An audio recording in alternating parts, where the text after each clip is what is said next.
नमस्कार दोस्तों, स्वागत है आपका जेएससी इंस्टीट्यूट के यूट्यूब चैनल पर, जहां मैं आपका विक्रम सर सामाजिक विज्ञान विषय लेकर आपके सामने प्रस्तुत हूं। हम पढ़ रहे थे क्लास 10th के चैप्टर 2 में, जिसका नाम था संघर्षकालीन भारत 1206 से लेकर 1757 तक, जिसमें हम दिल्ली सल्तनत के बारे में पढ़ रहे थे।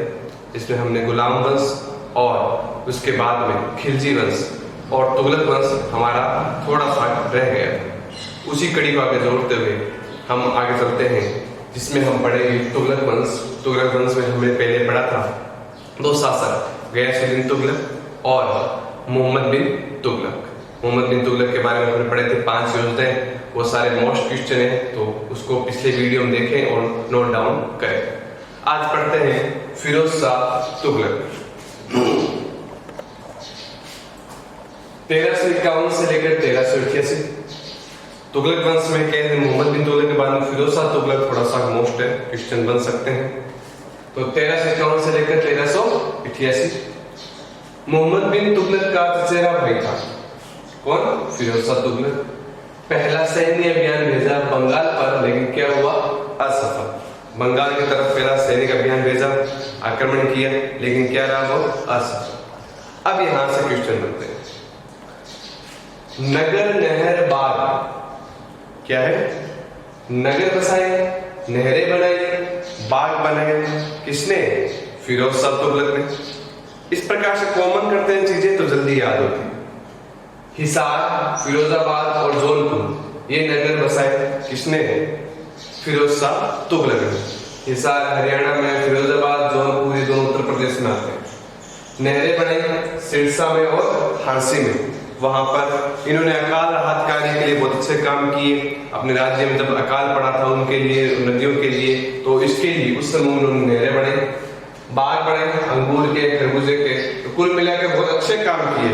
इसी चीज से पता चलता है कि बहुत ही अच्छे काम किए। नगर बसाए, नहरें बने और बाग बने। नगर है हिसार, फिरोजाबाद और जौनपुर। नहरें है सिरसा और हांसी में। बाग है अंगूर के और खरबूजे। इसके बाद में टोपरा व मेरठ से अशोक स्तंभ दिल्ली लेकर आया है, लेकिन पढ़ नहीं सका। पुरातत्व विभाग के द्वारा कई काम कराए, जिसमें टोपरा व मेरठ से अशोक स्तंभ वह दिल्ली लेकर आए। हम पता है कि अशोक स्तंभ है, अशोक के जो भी शिलालेख मिले हैं या जो भी उनके बारे में जितनी भी चीजें मिली हैं, वो उस समय की भाषा थी जो कोई पढ़ नहीं सकता था। ब्राह्मी लिपि, प्राकृत भाषा, अलग अलग भाषाएं थी, जिसको पढ़ने का श्रेय उस समय जो पहला व्यक्ति था वह एक अंग्रेज था, जिसका नाम था जेम्स प्रिंसेप, जिन्होंने ही पहली बार उस अशोक स्तंभ या भाबर शिलालेख या अशोक के जितने भी शिलालेख हैं जो अभी भी कलकत्ता में और अपने राजस्थान में बेराट, जिसको जयपुर कहते हैं, वहां पर वह अभी भी विद्यमान है। तो सर्वप्रथम कहते हैं प्रयास किया था फिरोज शाह तुगलक ने, टोपरा व मेरठ से अशोक स्तंभ लेकर दिल्ली आया था, लेकिन पढ़ नहीं सका। सॉरी, 24 कर हटाकर 4 कर लगाए।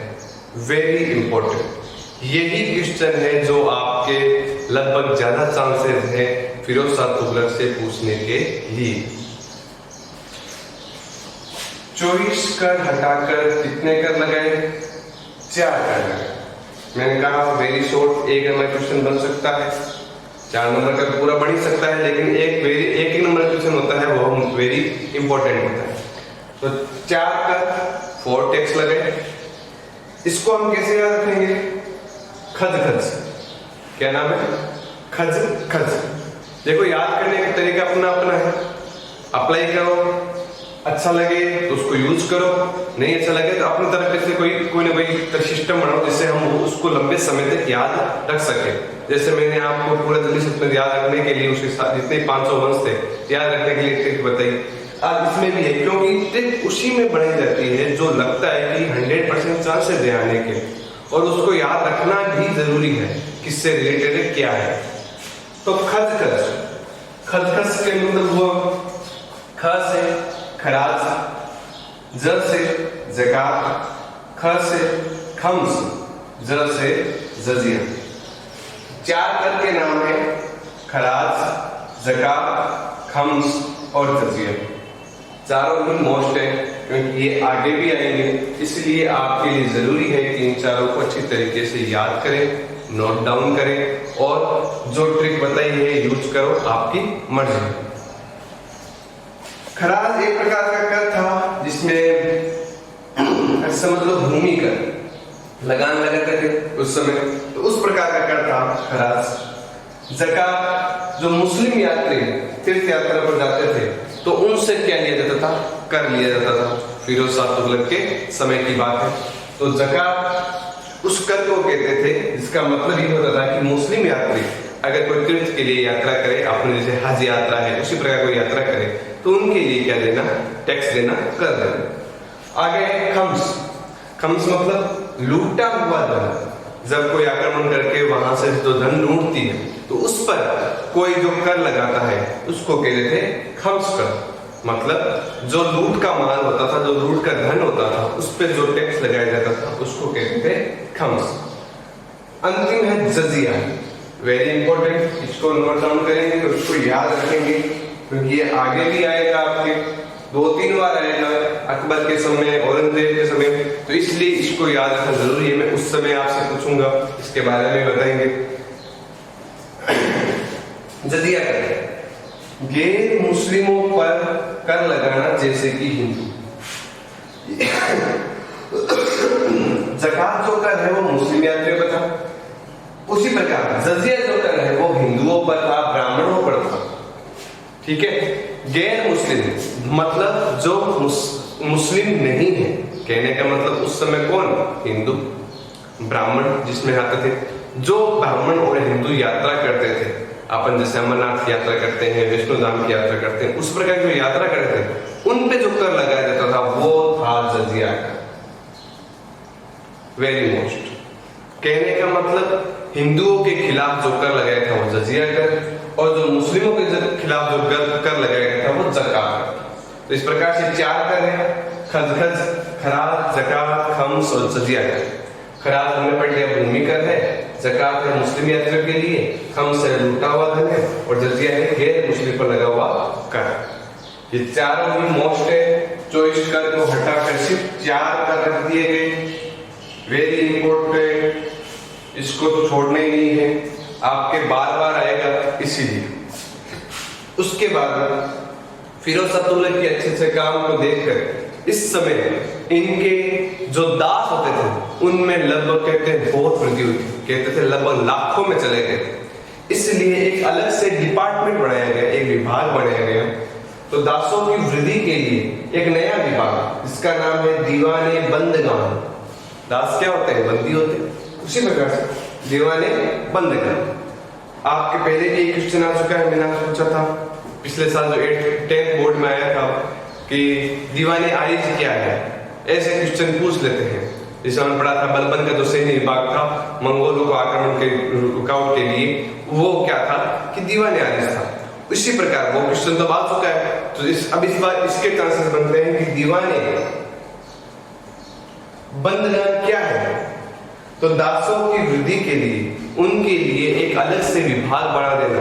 अब इसको याद रख सकते हैं, बंदगान, बंदी कौन होते हैं, दास होते हैं। दास मतलब गुलाम, जो अपने अंडर सेवक होते हैं, जो अपने वो उसको कहते हैं। तो दासों की वृद्धि के एक नया विभाग बने जिसका नाम था दीवाने बंदगान। किस समय, फिरोज शाह तुगलक। इसी प्रकार से क्वेश्चन आ सकता है कि दीवाने बंदगान का निर्माण किस व्यक्ति ने, किस शासक ने करा है, फिरोज शाह तुगलक। और 1388 में क्या हो जाती है, मृत्यु हो जाती है। ये था आपके फिरोज शाह तुगलक। अच्छी तरीके से इसको नोट डाउन कर लेंगे, इसका स्क्रीनशॉट ले लेंगे, वेरी मोस्ट है। एक बार फटाफट इसका रिवीजन कर लेते हैं। फिरोज शाह तुगलक सैन्य अभियान भेजा बंगाल पर, असफल रहा।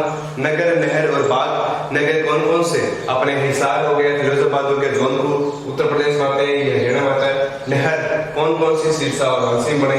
बाग, अंगूर और खरबूजे। टोपरा व मेरठ से अशोक स्तंभ दिल्ली लेके आया, लेकिन उसको पढ़ने में असफल रहा। फिर 24 कर हटाकर सिर्फ 4 कर दिए गए। कौन कौन से, खजखज। खजखज का मतलब क्या होता है, ख से मतलब अपने खराज, ज से ज़कात, ख से खम्स, ज से जजिया। खराज क्या है, भूमि कर है, लगान है। ज़कात क्या है? मुस्लिम यात्रियों के लिए। खम्स क्या है? मोटा व धन जो कर लगाया जाता है। जजिया गैर मुस्लिमों के लिए, इसी प्रकार से हिंदुओं पर। और दासों की वृद्धि के लिए दीवाने बंदगान एक अलग से विभाग बना दिया। तो आज हमने पढ़ा फिरोज तुगलक, वेरी इंपॉर्टेंट। इसको अच्छी तरीके से नोट डाउन करें और बार बार इसका क्या करें? रिविजन। अब जो मैंने आपको पीछे जो क्वेश्चन पूछा था, जो मैं हमेशा पूछता रहता हूँ अपने हर वीडियो में, उसका रिप्लाई जो आपको मुझे देना होता है कमेंट बॉक्स में, जिससे मुझे भी ये पता चले कि आप रिवीजन कर रहे हैं, आपकी पढ़ाई सुचारू रूप से चल रही है। जो हम प्रयास कर रहे हैं ऑनलाइन के माध्यम से, ये सिर्फ आपके लिए है, तो इसको आप तक पहुंचा रहे हैं और आप इसका अच्छी तरीके से यूज कर रहे हैं। इसी को ध्यान में देखते हुए आपका नेक्स्ट क्वेश्चन है, कल जो मैंने वीडियो अपलोड किया था, जो पिछले जो वीडियो अपलोड किए जिसमें मैंने कराया था, मैं पूछना चाहता हूं कि मोरक्को का यात्री इब्न बतूता किसके शासनकाल में भारत आया और कब आया? ये क्वेश्चन है, फिर से सुन लेंगे। मोरक्को का यात्री इब्न बतूता वह किसके शासनकाल में भारत आया और कब आया? तो आपके इसी आंसर के रिप्लाई में कमेंट बॉक्स में करेंगे और चैनल को लाइक शेयर और सब्सक्राइब करेंगे।